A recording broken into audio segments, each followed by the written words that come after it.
Още не мога да повярвам какво прочетох.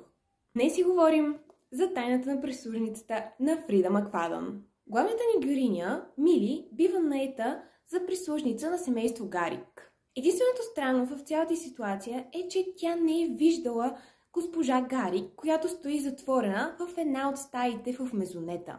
А още по-странното е, че точно от тази стая тя понякога чува плач, а друг път дрехите, които пере на госпожа Гарик, са с петна от кръв.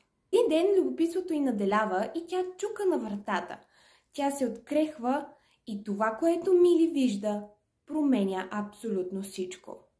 Тази книга определено не ме разочарова и с всяка следваща книга Фрида Макфадън ми става все по-любима писателка. Обожавам начина, по който пише книгите си, толкова увлекателен, че докато се усетиш, ти вече си към края на историята. Препоръчвам книгата с две ръце, така че ако не сте я чели, тичайте към книжарницата.